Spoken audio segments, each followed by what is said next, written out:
था कि हम फसीह हैं, तहजीब तमद्दुन के मीनार पे, ऊंचे मीनार पे हम फाइज हैं। पर हुजूर ने कहा नहीं, कोई अरबी और अरबी अजमी पे फौकियत नहीं रखेगा। अब इस्लाम आ गया है। वह दौरे जाहिलियत था जिसमें गोरा कहता था मैं सुपीरियर हूं काले से, जिसमें अरबी कहता था मैं सुपीरियर हूं अजमी से, जिसमें अमीर कहते थे मैं सुपीरियर हूं गरीब से, जिसमें लोग कहते थे मैं सुपीरियर हूं लंबे हूं, ये ठगने से मैं सुपीरियर हूं। हुजूर ने कहा अब इन तमाम जहालत को मैं पांव के नीचे रौंदता हूं। अब किसी अरबी को अजमी पर कोई फौकियत नहीं, किसी गोरे को काले पर कोई फौकियत नहीं। अब इज्जत उसी को मिलेगी जो ईमान वाला होगा, अच्छे अमल वाला होगा, जो मुत्तकी होगा वही इज्जत पाएगा। अगर कोई उत्तर प्रदेश के राजधानी लखनऊ में पैदा होने वाला, कोई अबुल अला मौत साहब अली मियां नदवी के घराने में पैदा होने वाला, अपने नाम के साथ लफ्ज़ सैयद का टाइटल रखने वाला, अगर मुस्तफा का गुस्ताख हो तो हमारे नजदीक उसकी कोई इज्जत नहीं है। लेकिन अगर कोई गुजरात के देहात का कोई मजदूर का बच्चा, कोई कलवा, अगर वह साहिब ईमान और साहिब तकवा हो तो हमारे लिए काबिल इज्जत है। इसलिए कि इस्लाम आ गया है। अब किसी काले को गोरे पर, गोरे को काले पर, अरबी को अजमी पर कोई फौकियत नहीं। अब जो जितना ज्यादा अल्लाह से डरेगा वही इज्जत वाला होगा, वही काबिल एहतराम ठहरेगा।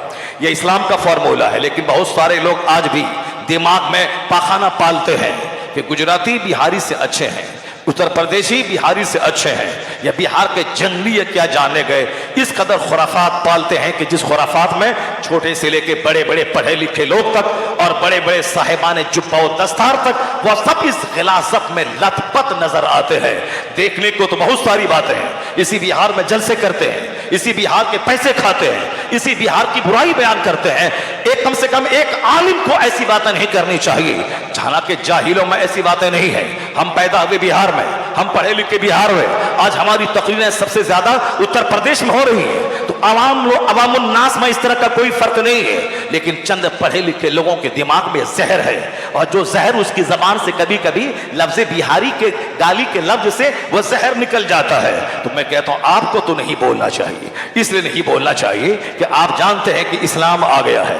इस्लाम में अब सिर्फ तक़वा परहेजगारी की अहमियत है। इन्ना अकरमकुम इंदल्लाहि अतकाकुम, यह कुरान का फॉर्मूला है।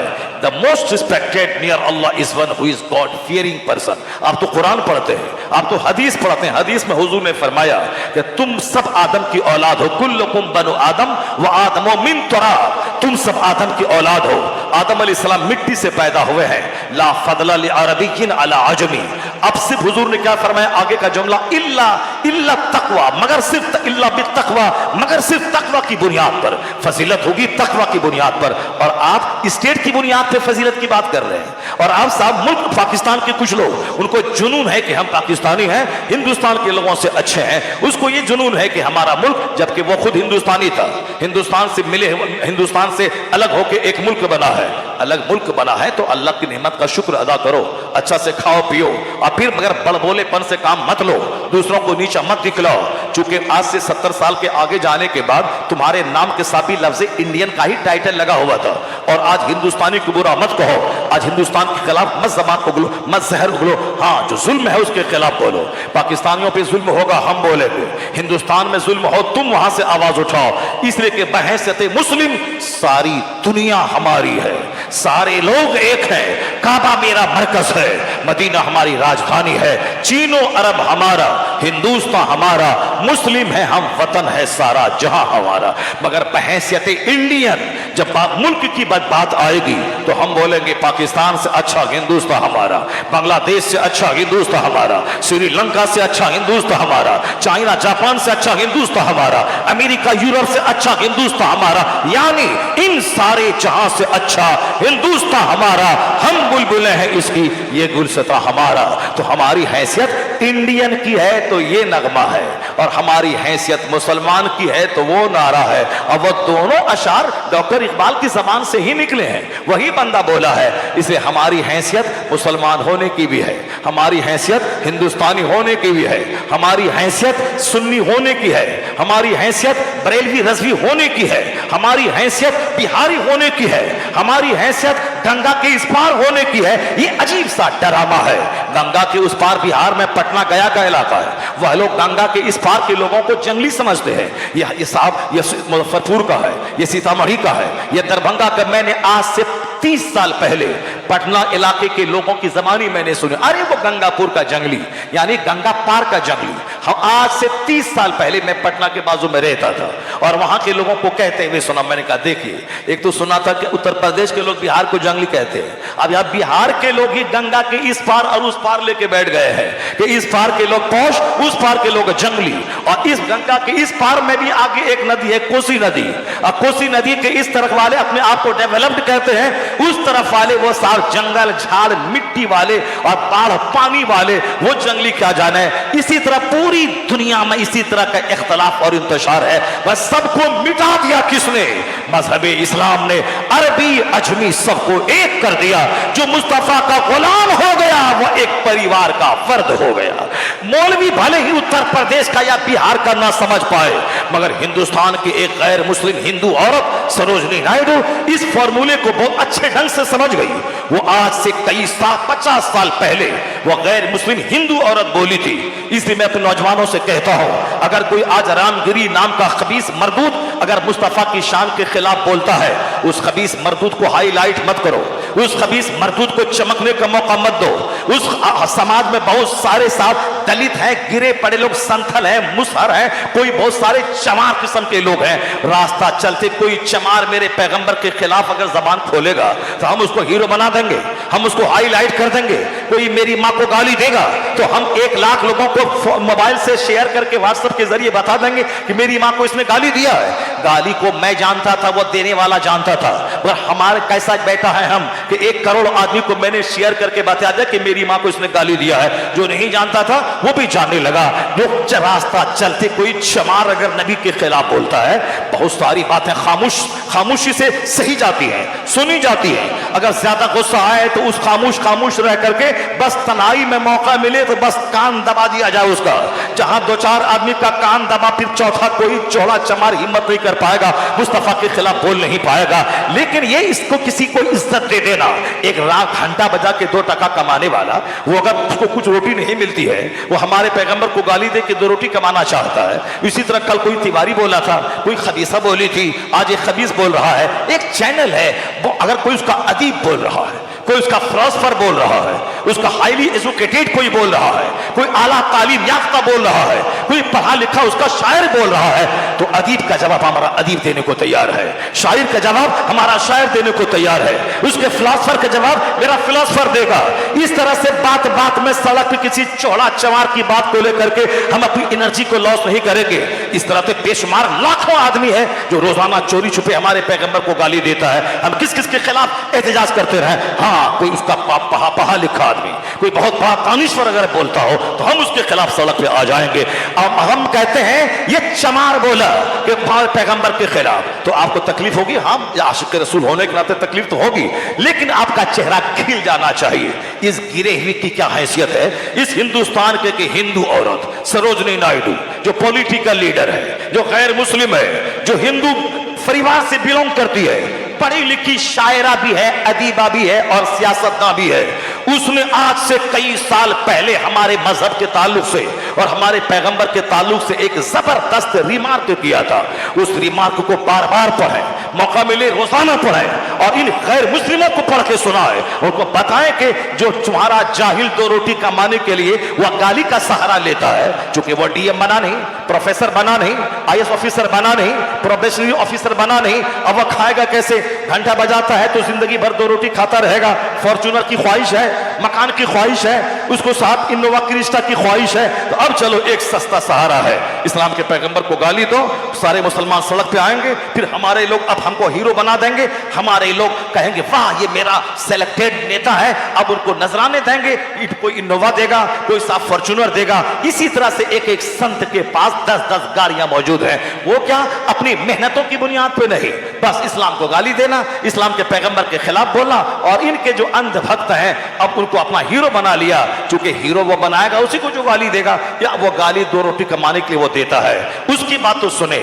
सरोजिनी नायडू की बात क्यों नहीं सुनी? वो हिंदू ब्राह्मण औरत, जबरदस्त पढ़ी लिखी खातून, वो कहती है I have been struck over again and again to see this indivisible unity of Islam. When the azan is sounded, the worshippers are gathered, the peasant and the king stand side by side together. The best embodiment of democracy can be seen 5 times a day in the mosque. हम इसकी बात सुने कि उस चमार की बात सुने। ये गैर मुस्लिम हिंदू स्कॉलर, पॉलिटिकल लीडर ये कहती है मैं मुसलमानों की मस्जिदों को 5 वक्त नमाज और अजान का सिस्टम देखकर मैं हैरत में पड़ जाती हूँ। अजान होती है, नमाजी जमा होते हैं, और अमीर और गरीब, the peasant and the king, यानी किसान, काश्तकार और बादशाह, यह दोनों मिलकर एक साथ में जब खड़े होते हैं तो वो कहती है डेमोक्रेसी, प्रजातंत्र, जमहूरियत। जमहूरियत है कहां? नाम डेमोक्रेसी का है, कब्जा अगड़ी जाति का है, मगर जहां जमहूरियत का सच्चा मुजाहिरा होता है वो मुसलमानों की मस्जिदें हैं, जहां अमीर गरीब, काला गोरा, शहरी देहाती एक सब में खड़े होकर कहता है अल्लाह अकबर, अल्लाह इज द ग्रेटेस्ट। ना कोई अमीर बड़ा, ना कोई गरीब छोटा, अल्लाह सबसे बड़ा है। वो सारे लोग एक नारा लगाते हैं अल्लाह अकबर, अल्लाह इज द ग्रेटेस्ट, अल्लाह सबसे बड़ा है।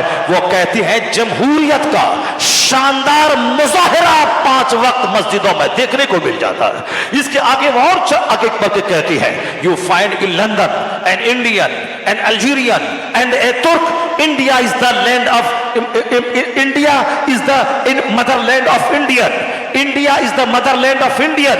इंडिया एक हिंदुस्तानी का मादरे वतन है। Turkey is the motherland of Turkish, तुर्की के रहने वालों का मादरे वतन तुर्की है। Language is different, country is different, जबान अलग है, मुल्क अलग है। When they stand in prayer, it makes man instinctively a brother. मगर वह हिंदू औरत कहती है जब लंदन में ये हिंदुस्तानी, ये तुर्किश, ये अलजायर के लोग सारे जब आपस में मिल के नमाज के लिए खड़े हो जाते हैं, मुल्क अलग, जबान अलग, अलग अलग काम से इंग्लैंड आने वाला, नमाज के वक्त सारे लोग जब खड़े होते हैं, ऐसा लगता है कि दुनिया के ममालिक के इख्तलाफ की सारी दीवारें इस्लाम ने तोड़ दी है और आदम की औलाद को नमाज के जरिए एक खानदान का भाई बना दिया है। It makes man instinctively A brother. ऐसा लगता है कि कानून नमाज अलामती तौर पर आदमी को भाई बना दिया है। मुल्क अलग, जबान अलग। कितनी बड़ी बात कह दी। हम इनकी बात को बार बार पढ़ें तो उस रास्ता चलते किसी गिरे पड़े हुए खसीस और रजील और खबीस की बात को हाईलाइट करें, बस राजनीति की दुकान चमकाने के लिए सड़क पे आ गए। जरा गौर से सुनो, इसी हिंदुस्तान का डॉक्टर रामकृष्ण राव, एक बहुत बड़ा जबरदस्त गैर मुस्लिम, मैसूर यूनिवर्सिटी का प्रोफेसर, जिसने मेरे पैगंबर की तारीफ में एक किताब लिख दी। वह हिंदू है, प्रोफेसर है, पीएचडी डिग्री होल्डर है और एक बहुत बड़े कॉलेज का लेक्चरर। वो क्या लिखता है अपनी किताब में? वो कहता है the personality of Muhammad, it is most difficult to get into the whole truth of it. वो कहता है कि इस्लाम के पैगंबर की व्यक्तित्व की तह में उतरना बहुत मुश्किल है। हम एक चैप्टर पढ़ते हैं, वो खत्म नहीं होने पाता कि उनके कमालात का दूसरा चैप्टर सामने आ जाता है। हम उसे पढ़ते हैं, वो खत्म नहीं होता, उनके औसाफ का तीसरा बाब सामने आ जाता है। वो कहते हैं all these magnificent roles in these departments of human activities, he is alike a hero. क्या कहा उस गैर मुस्लिम ब्राह्मण हिंदू स्कॉलर ने रास्ता चलते किसी चौड़े चमार की बात को लेकर के? साहब, तुमने राजनीति की दुकान सजा ली। खामोशी से काम लेना चाहिए। जब बहुत बड़ा कोई हमला करे किताब की जबान में, उसका जवाब किताब की जबान में दिया जाए। ये बड़ा स्कॉलर इसकी बात को हाईलाइट क्यों नहीं करते? ये रामकृष्ण राव ने क्या कहा? इंसानी जीवन के हर क्षेत्र में जो इस्लाम के पैगंबर ने हमारी रहनुमाई की है, हमारी नेतृत्व की है, हमारी क़यादत की है, जो हमारा मार्गदर्शन किया है, उसको देखकर कहा जा सकता है इस धरती का लाजवाब इंसान मोहम्मद अरबी की जाते गिरामी है। वो कहते इस धरती का हीरो, अपनी जबान में इस धरती की अबतरी शख्सियत पैगंबर आजम अलैहिस्सलाम की जात गिरामी है। वो कहते इनका कोई जवाब पूरे विश्व में नहीं है। ये तो हिंदुस्तान के लोगों की बात हो गई। अमेरिका का एक सबसे बड़ा पढ़ा लिखा दानिश्वर उसकी बात को हाईलाइट करे सारी दुनिया में, डॉक्टर माइकल हार्ट का जवाब हिंदुस्तान के पास नहीं है। जो अपने जमाने का सबसे बड़ा साइंटिस्ट, जो अपने वक्त का सबसे बड़ा लायर, एडवोकेट, उसने ठान लिया था कि दुनिया में जितने लोग पैदा हुए और जो जिस क्षेत्र के महान थे, उन तमाम महान लोगों की जिंदगी को मैं पढ़ूंगा। उन लाखों करोड़ों में से मैं 100 को छांटूंगा। उस 100 में मैं रैंकिंग करूंगा जो दुनिया के हर जबान, दुनिया के हर मुल्क को अपनी तालीमात, अपनी व्यक्तित्व की छवि से प्रभावित करे। मैं उसी आधार पे उसकी रैंकिंग करूंगा कि अव्वल नंबर पे कौन आएगा। तो सारे लोग समझ रहे थे कि डॉक्टर माइकल हार्ट साइंटिस्ट है। न्यूटन फादर ऑफ साइंस कहलाता है, न्यूटन साइंस का बाप कहलाता है। चूंकि न्यूटन आज से 400 साल पहले उन्होंने साइंस की बुनियाद रखी, उसी के फॉर्मूले पर अमल करते हुए आज हमारे घरों में जो मोबाइल है, साथ हमारे घरों में जो लैपटॉप है, हमारे घरों में जो टेलीविजन है, जो रेडियो है, जो हमारे दरवाजे पे साइकिल से लेके 4 व्हीलर तक और हमारी निगाहों के सामने ट्रेन से लेके प्लेन तक जितनी चीजें हैं, वो हिंदुस्तान का कोई पढ़ा लिखा साइंटिस्ट इसका इजाद नहीं किया है। ये सारी चीजें साइकिल से लेके हवाई जहाज तक अमेरिका, यूरोप के दानिश्वरों ने दी है। हमारे हाथ के फाउंटेन पेन से लेकर के कंप्यूटर तक ये सारी चीजें उसी 7 समंदर पार के दानिश्वरों ने दुनिया को दी है। हवाई जहाज से लेकर ट्रेन तक सारी चीजें उसने दी है। वहां का अब वहां पढ़ने पर हमारे मुल्क के लोग फख्र महसूस करते हैं। हिंदुस्तान में बेशुमार औरतें हैं जो संसद में पहुंची हैं, लेकिन आज इकरा हसन का चर्चा हो रहा है। क्यों? वो लंदन से पढ़ के आई है। इसका मतलब है कि हमारे मुल्क के 140 करोड़ लोग आज भी ब्रिटेन को इज्जत की निगाह से देखते हैं कि वहां की तालीम का मर्तबा बड़ा हाई है। वहां के पढ़े लिखे लोग बड़े साफ इंपॉर्टेंट सिग्निफिकेंट हो जाते हैं। आज हमारे हिंदुस्तान के भावी प्रधानमंत्री राहुल गांधी जी, उसको इज्जत की निगाह से देखा जाता है। क्यों? ये दिल्ली यूनिवर्सिटी के प्रोडक्ट नहीं है, ये कैम्ब्रिज के पढ़े हुए हैं। इसका मतलब है कि कैम्ब्रिज का अपना एक महत्व है, ऑक्सफोर्ड का महत्व है। तो हिंदुस्तान का लुच्चा लफंगा अगर हमारे पैगंबर के खिलाफ बोलता हो तो इन लुच्चों का जवाब हम नहीं देंगे। उसी 7 समंदर पार का दानिश्वर जिसने हवाई जहाज दुनिया को दिया है, जिसने ट्रेन दुनिया को दिया है, उसी अमेरिका का डॉक्टर माइकल हार्ट, उसने दुनिया के सारे विद्वानों की जिंदगी को आंख की पुतलियों में समेट लिया और उनके सामने 100 बड़े इंपॉर्टेंट लोग थे। उसमें गांधी भी थे, चर्चिल भी थे, नेहरू भी थे, गौतम बुद्ध भी थे, महावीर भी थे, न्यूटन भी थे, आइंस्टाइन भी थे, लेनिन स्टालिन भी थे, मसूलिनी भी थे, हिटलर भी थे। ये जितने बड़े बड़े लोग कहलाते हैं, कोई राजनीति क्षेत्र के, कोई अदब के क्षेत्र के, शायरी के शोबे के, सियासत के शोबे के, एग्रीकल्चर के शोबे के, जितने भी डिपार्टमेंट्स है, हर डिपार्टमेंट में तो महान लोग हुए। उन सारे महानों की जिंदगी को पढ़ लेना, उसके बाद अब उसको 100 में रैंकिंग करना कि अव्वल नंबर पे कौन, 2 नंबर पे कौन, जो दुनिया के हर घर को प्रभावित किया हो, दुनिया का सबसे बड़ा महानतम कामयाब तरीन इंसान हो। उन्होंने मेहनतें की और कहा था मैं अकीदत की बुनियाद पर रैंकिंग नहीं करूंगा कि मैं मोहब्बत जिसकी तरफ ज्यादा हो मैं उसका नाम ले लो, नहीं, मैं हकीकत की बुनियाद पर रैंकिंग करूंगा। चाहे मेरी तबीयत के खिलाफ, मेरे मजहब के खिलाफ किसी का भी नाम आ जाए, सच्चाई रियलिटी की बुनियाद पे मैं रैंकिंग करूंगा। अव्वल नंबर पे, 2 नंबर पे कौन आएगा? लोग खिचड़ी पकाते थे, ये क्रिश्चियन है, जीसस क्राइस्ट का नाम अव्वल नंबर पे जरूर देंगे, और या नहीं तो ये साइंटिस्ट है, न्यूटन जो फादर ऑफ साइंस कहलाता है, उसका नाम जरूर देंगे। आ चुके दुनिया के 1000 करोड़ लोगों के घरों में कुछ न कुछ साइंटिफिक इजादात मौजूद है। मोबाइल से लेकर फ्रिज तक, ये सारी चीजों के पीछे न्यूटन के दिमाग का हाथ है। इसलिए ये न्यूटन इस दौरे साइंस का सबसे बड़ा रहनुमा माना जाता है, जरूर उसका नाम अव्वल नंबर पे आएगा। लेकिन जब द 100 नामी किताब जब प्रेस से छप के बाहर निकली, सबकी कयास आराइयां फॉल्स हो गई और डॉक्टर माइकल हार्ट ने द 100 नामी किताब छाप के दुनिया के मानस पटल पे रखा। उस किताब में सबसे पहला नाम जो इस धरती का सबसे महान इंसान, सबसे अजीम तरीन शख्सियत और सबसे कामयाब तरीन इंसान की सूची में पहला नाम जो दिया है डॉक्टर माइकल हार्ट, वो लिखा है Muhammad is the only man in history. तारीख में एकलौता इंसान मोहम्मद अरबी है जो सबसे ज्यादा कामयाब तरीन शख्स हुआ। उन्होंने तकबीर जोर से बोले, हाथ उठा के बोले, नारे तकबीर, नारे रिसालत। हुजूर मुफ्ती शहरयार रजा साहब किबला उनसे तारीख मिल्लत। ये किताब 1978 में छपी। ये किताब हिंदुस्तान के सारे बुक स्टॉल पे आज दस्तयाब है। अंग्रेजी में, हिंदी में और मुख्तलिफ डिफरेंट लैंग्वेजेस में ये किताब दस्तयाब है। आप पर खरीद के पढ़ सकते हैं उसको। तमाम बड़े बुक स्टॉल पे किताब मौजूद है। द 100 किताब, उसमें डॉक्टर माइकल हार्ट दुनिया का सबसे बड़ा पढ़ा लिखा, जो उन्होंने रैंकिंग की है, पहला नाम आका अलैहिस्सलाम का दिया। कुछ लोगों को हल्क से नीचे ये नाम नहीं आया। हासिदीन लोग, जिन्होंने अपनी आंखों में हसद का चश्मा लगाया है। मदीने के यहूदी इंतजार करते थे कि आखिरी पैगंबर हमारे खानदान से आएंगे, लगा, मगर जब खानदान इस्माइल से आखिरी पैगंबर आए, हसद में, दुश्मनी में जानबूझकर तमाम औसाफ व कमालात को तौरात में पढ़ते थे, जिसकी तस्दीक इंजील ने की। जनाब मूसा अलैहिस्सलाम ने कहा कि एक नबी आने वाला है। जनाब ईसा अलैहिस्सलाम ने कहा, जिसको कुरान शरीफ में बयान किया गया कि जनाब ईसा ने कहा था, इन्नी रसूलुल्लाह इलैकुम मुसद्दिक़न लिमा बैन यदैया मिनत तौरात व मुबश्शिरन बिरसूलिन याती मिन बअदी इस्मुहु अहमद। यानी जनाब ईसा अलैहिस्सलाम ने कहा था, ए मेरी कौम, मैं अल्लाह का रसूल हूं, तेरी तरफ आया हूं ताकि मैं तौरात की तस्दीक करूं और मतलब बशारत सुनाओ एक पैगंबर की जो मेरे बाद आने वाले हैं, जिसका नाम अहमद है। जनाब मूसा अलैहिस्सलाम ने मेरे नबी के आने की बशारत दी। तौरात में मुस्तफा की अज़मत का खुतबा। इंजील में जनाब ईसा अलैहिस्सलाम ने कहा, मैं आया इसलिए हूं ताकि मैं तौरात अल्लाह की किताब की तस्दीक करूं और जनाब पैगंबर आज़म अलैहिस्सलाम जो आखिरी पैगंबर आने वाले हैं, मैं उसकी बशारत तुमको दे दूं और मैं वसीयत करूं जब वह तशरीफ ले आए उन पर ईमान ले आना। चूंकि अल्लाह ने आलम अरवाह में सारे पैगंबरों की रूहों से इकरार लिया है कि मैं तुम सबों को मैं हिदायत और दीन हक दे के भेजूंगा, लेकिन अगर उसी दरमियान मेरा आखिरी महबूब आ जाए तो तुम सब उनकी मदद करोगे और उनकी तायीद करना, मदद करना और उनका साथ देना, उनकी मदद करना। तो हम लोगों ने इकरार वहां किया है।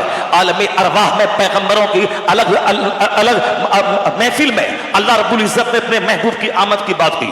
तौरात में है, इंजील में है, मगर वही मदीना के यहूदी जो इंतजार में थे मुस्तफा की आमद के, लेकिन जब हुजूर आ गए खानदानी बनु इस्माइल में, वह सोचते थे कि यह आखिरी पैगंबर हमारे खानदान बनी इस्राइल में से आएंगे। तो हसद में, चिढ़ और जलन में यहूदी तबाह हो गए, बर्बाद हो गए, बदतरीन अजाब के शिकार हो गए।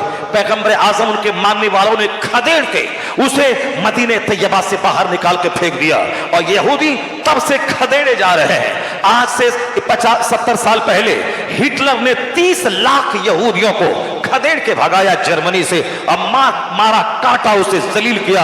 ये जलील कौम है। चंद लोगों को जिंदा छोड़ दिया कश्ती में, समंदर में, ताकि ये जिंदा रहें और आने वाले दिलों में भी जुल्म करें और इनके जुल्म को देखकर लोग पहचान लें कि हिटलर ने जो 30 लाख यहूदी को काटा था वह जुल्म नहीं किया था, यह लोग मुस्तहिक था कि इन खबीसों को ऐसा ही काटा जाए। आज गाजा को जो खंडर बनाया, वहां की औरतों, वहां के बच्चों को जो ज़बह किया, वो हमास तो जिंदा है आज तक। यह मरदूद कहता था कि 3 दिन के अंदर हमास को मिटा देंगे, मगर आज 7 अक्टूबर को 1 साल होने वाला है, मगर यह खबीस उसे मिटा नहीं सके। हमास जिंदा है और रोजाना यहूदियों को ज़बह कर रहा है, मगर ये जो 50,000 लोग मारे गए वो औरतें हैं, बच्चे हैं। तो औरतों और बच्चों और बीमारों को मारने वाला, स्कूल को तोड़ने वाला और फिर हॉस्पिटल को तबाह करने वाला, यह दुनिया का सबसे बदतरीन कौम ही हो सकती है। सबसे दुनिया का बदतरीन इंसान ये यहूदी है। पहले मदीना से खदेड़ के मुसलमानों ने निकाला। हिटलर ने जर्मनी से 60 लाख यहूदी को काट के मुट्ठी भर लोगों को छोड़ दिया। सारी दुनिया में कहीं इसको पनाह कोई नहीं दे रहे थे, मगर अरब के मुसलमानों को दाद दीजिए कि इन लोगों ने फिलिस्तीन के खित्ते में उनको बसाया कि आ जाओ, तुम यहां बसो, तुम यहां बसो, उनको बसा दिया। लेकिन आज वो जो रहमो करम पे जिंदा था, आज फिर अपनी पुरानी शरारत पे आकर के आज फिर उसी फिलिस्तीन के मुसलमानों पे जुल्म और कहर बढ़ा रहा है। अलबत्ता मैं वहां के बच्चों को दाद देता हूं जो रोजाना बम की मार सहता है, मगर फिलिस्तीन की आजादी, किबले अव्वल की आजादी की बात करता है। मैं वहां की औरतों की हिम्मत को दाद देता हूं जो बच्चे पैदा करती ही इसलिए हैं ताकि मेरा बच्चा मुजाहिद बनेगा और किबले अव्वल को एक न एक दिन आजाद कराएगा। वो अपने बच्चों को शहीद करती है, वह खुद शहीद होती है इसी आरज़ू में कि आज नहीं तो कल सही किबले अव्वल यहूदियों की गिरफ्त से आजाद होगा।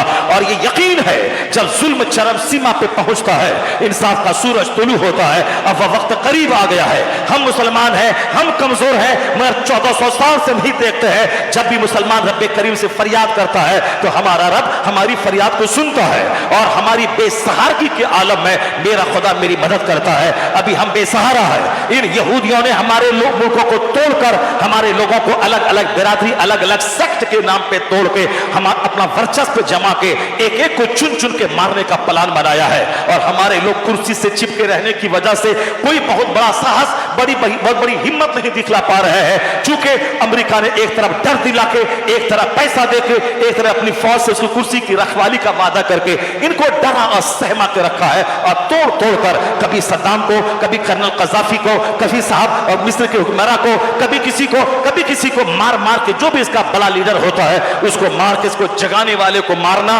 उसको पेंडिंग में डाल देना इसका मकसद है। वो काम करे, मगर हम बेसहारों का हाथ दुआ के लिए उठ रहा है। अब वह वक्त आने वाला है, लाखों शहीदों का खून रंग लाएगा और फिलिस्तीन की औरतों की आहें रंग लाएंगी। अब देर या सवेर वह वक्त आने वाला है कि फिर हिटलर की तरह ये यहूदी नेतन्याहू का फॉलोवर ये जरूर खदेड़ के फिलिस्तीन से भगाया जाएगा और किबले अव्वल हमारा आजाद होके रहेगा। खून रंग लाएगा, औरतों की आहें रंग लाएंगी, बच्चों की शहादत रंग लाएगी। इस्लाम हक है, अल्लाह हक है, रसूल हक है, कुरान हक है। जो कुछ भी मुझ पर अजाब नाजिल होता है यह सजा हमारी बदअमली की है। मस्जिदें मेरी वीरान हैं, इसलिए हमको काफिरों ने फुटबॉल की तरफ मारना शुरू किया। हमारे घर में शादी ब्याह, अकीका, खतना, वलीमा, घर का इनॉग्रेशन, ये सारी सेरेमनी ये सब कुफार और मुशरिकीन के तरीके के मुताबिक हो रही है। यहां तक कि बच्चों का बर्थडे जो आज से 50 साल पहले घरों में होता नहीं था, लेकिन आज गरीब से लेकर अमीर तक सबों के घरों में क्रिश्चियनों की तरह केक काटे जा रहे हैं, लाखों रुपए बर्थडे पार्टी पे खर्च किए जा रहे हैं। हमारे यहाँ इज्जतदार औरतें शादी ब्याह में जब किसी के यहाँ जाती थी वो एक कमरे में बंद रहती थी पर्दे में, और दुल्हन के पास आके गिफ्ट देती थी और पर्दे में रह के अपना तोहफा दुल्हा के पास पहुंचा देती थी। ये हमने ये देखा था। लेकिन आज काफिरों के तरीके पर अमल करते हुए हमारी 18 साल की जवान बेटियां शादी के नाम पे गाना गा रही है, नाच रही है, यहां तक कि 80 साल की बुढ़िया भी नाच रही है। फिल्मी कल्चर हमारे घर में आ गया। शादी ब्याह, अकीका, खतना फिल्मी कल्चर के तौर पर, बर्थडे पार्टी फिल्मी कल्चर के तर्ज पर। लिबास हमारा जो हमारे बच्चों के मुंह में 24 घंटे गुटखा, साहब हमारे बच्चों के सर के बाल के हेयर स्टाइल वह जोकरों और फिल्म में काम करने वाले हीरो की नकल पे, उनका फटा हुआ पैंट, उनके हाथ का धागा, उनके गले का चैन, ये सारा जोग्राफिया हुलिया बताता है कि सारा लिबास सबकी नकल ये काफिरों की नकल कर रहा है। जब लिबास काफिरों जैसा, शादी ब्याह की तकरीब काफिरों जैसी, हमारी बहन बेटियों का लिबास जींस और टी शर्ट पहनना काफिरों जैसा, हमारे जवानों के बोलने का अंदाज, चलने का अंदाज सब काफिरों जैसा, फिर हम कैसे उम्मीद करें कि अल्लाह रहमतों की बारिश करेगा? अल्लाह जन्नत देगा हमें मरने के बाद अगर ईमान की हालत में हम मर गए, लेकिन दुनिया में उस वक्त तक हमें इज्जत नहीं देगा जब तक कि हमारा सारा काम मुस्तफा की गुलामी से इबारत न हो। इसलिए कि अल्लाह ने इज्जतें, अल्लाह ने सल्तनतें, अल्लाह ने दुनिया की क़यादत, दुनिया की इमामत इसी बात में रख दी पर मुस्तफा पर ऐसा ख्वाहिश रहा कि दीने हमाऊस अपने आप को नबी के कदमों में डाल दे। बचपन माँ की गोद से लेकर कब्र की गोद तक हर क्षेत्र में मुस्तफा की पैरवी कर, जन्नत वहां मिलेगी। मुस्तफा की पैरवी की बदौलत हुकूमत यहां मिलेगी, सल्तनत यहां मिलेगी और दुनिया की क़यादत तुम ही करेगा, इज्जत यहां मिलेगी। जब तक हम सरकार के गुलाम थे, हमारा सारा कारोबार मुस्तफा के फरमान के मुताबिक चलता था। उस गांव का पंच भी हम होते थे, प्रधान भी हम होते थे, मेंबर भी हम होते थे, गांव समाज के गैर मुस्लिमों का फैसल भी हाकिम भी हम होते थे, और फिर सदारत की कुर्सी पे सदर बन के हम रहते थे। पूरी दुनिया में हुकूमत हमारी होती थी, अरब और अजम पे गलबा हमारा था, सिक्का हमारा चलता था। मजूसियों की सरजमीन पे हमारी हुकूमत बनी, यहूदियों की सरजमीन पे हमारी हुकूमत बनी, ईसाइयों की सरजमीन पे हमारी हुकूमत बनी, यहां तक कि बुद्धिस्टों की जमीन ऑस्ट्रेलिया, इंडोनेशिया, वहां आज दुनिया का सबसे बड़ा मुल्क, बड़ी आबादी वाला मुसलमानों का इंडोनेशिया कहलाता है। वह जमीन बुद्धिस्टों की थी, लेकिन हिंदुस्तान से मुसलमानों की हुकूमत का सूरज जैसे ही गुरूब हुआ, अल्लाह ने इंडोनेशिया का जबरदस्त मुल्क हमें हमारे हवाले कर दिया। उधर एक तरफ रूम, स्पेन हमारे हाथ से निकला, दूसरी तरफ इंडिया हमको हवाले किया गया, इंडिया हाथ से निकला मुसलमान हाकिमों के हाथ से, तो फिर इंडोनेशिया एक जबरदस्त मुल्क मुसलमानों के हवाले किया। अल्लाह ने हुकूमत भी दिया, अपना वादा सच्चा करके दिखलाया, इज्जत मुसलमानों को दी, पूरी दुनिया पे धड़क मुसलमानों की थी। लेकिन जब से हमने फिल्मी कल्चर, मगरबी कल्चर, हिंदुआना कल्चर, मुशरिकाना कल्चर हमने इख्तियार किया, हमने आलिमों को साइड कर दिया कि आलिम ये मौलवी हमें नमाज की तालीम देने वाला, ये 2-4 रुपए हमारे रहमो करम पे कमाने वाला, ये हमें क्या हक दिखलाएगा, ये क्या हमारी बुराई की मजम्मत और तनकीद करेगा।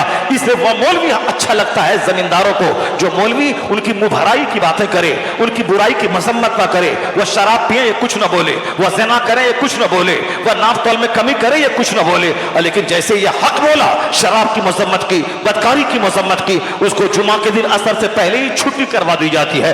जब हम इमाम को मुलाजिम समझने लगे, हम जलील और रुस्वा हो गए। और जब हम इमाम को नाइबे पैगंबर समझते थे, हम अपना मजहबी रहनुमा समझते थे, हम 1000 बीघा जमीन का जोतदार बन जाए तो जमींदार कहलाएंगे, मगर ये आलिम चाहे किराए के मकान में रहे, मगर ये नाइबे पैगंबर कहलाते हैं, ये नाइबे रसूल कहलाते हैं। हम इसे मुलाजिम समझा, नाइबे रसूल नहीं समझा।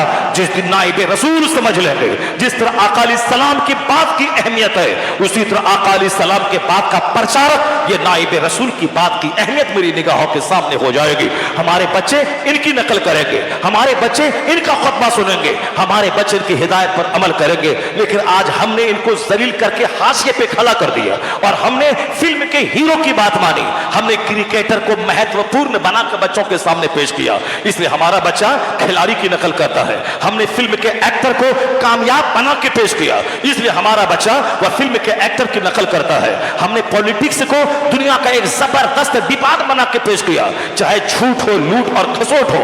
हिंदुस्तान को जितना जाहिलों और किसानों ने नहीं लूटा, उतना ऑक्सफोर्ड और कैम्ब्रिज और पटना यूनिवर्सिटी के पढ़े लिखे लोगों ने लूटा है। जितने बड़े बड़े घोटाले हुए, सिर्फ इल्म की वकालत इस्लाम ने नहीं किया है, वह इल्म जो इल्म नाफे हो, जो इल्म नफा दे, जो आदमी को इंसान बना दे।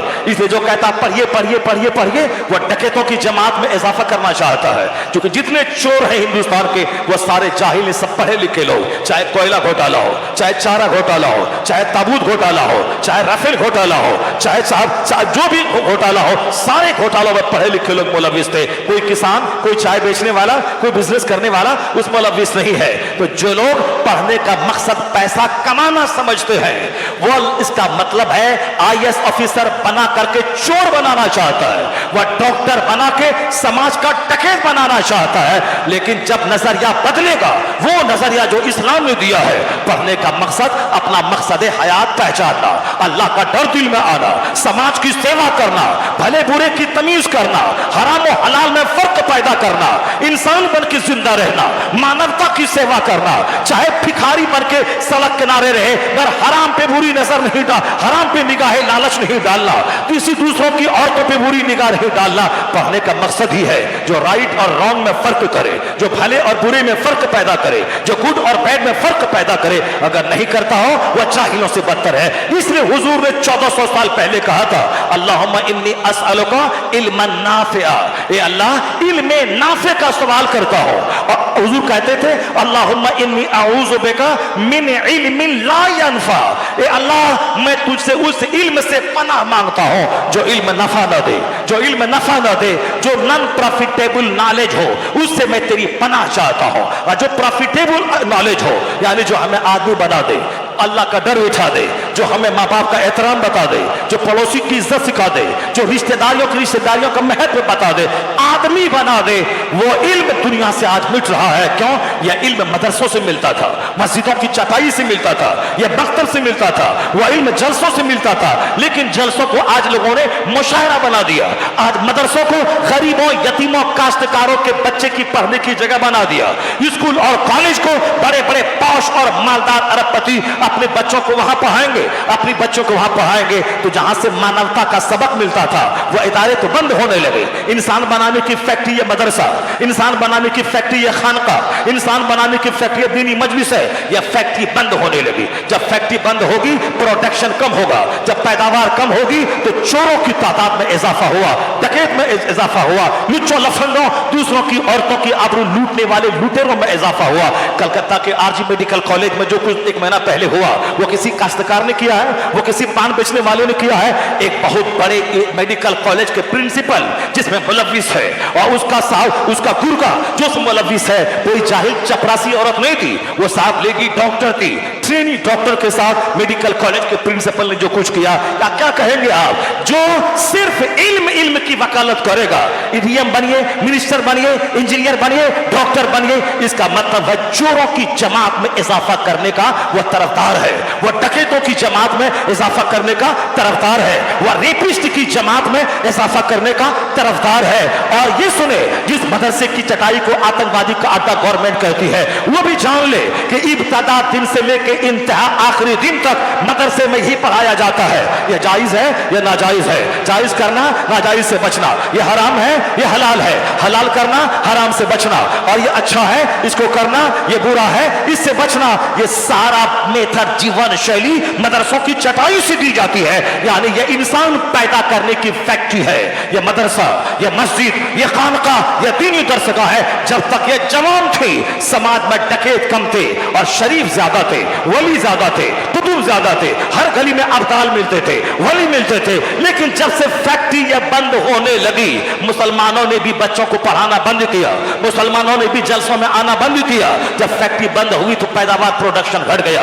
अब जब वो पैदावार बढ़ी तो वहां से चोर बढ़े, रेपिस्ट बढ़े, आतंकवादी बढ़े और सब घोटालेबाज बढ़े। अब लोग कहते हैं अरे नहीं, मॉरल एजुकेशन, नैतिक शिक्षा।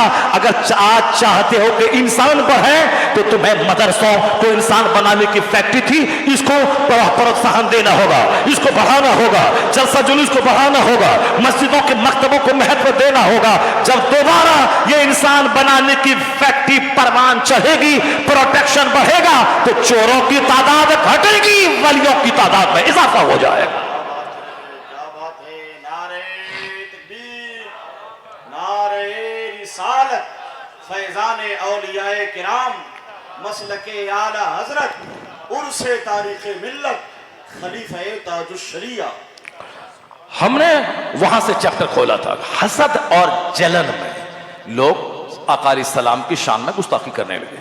वरना फैक्ट की बुनियाद पर आज भी कोई जालिम आका अलैहिस्सलाम की हयात तैयबा का मुताला करे और उसका दिल जिंदा हो तो मेरा दावा है कि वह कलमा पढ़ के मुस्तफ़ा का गुलाम हो जाएगा।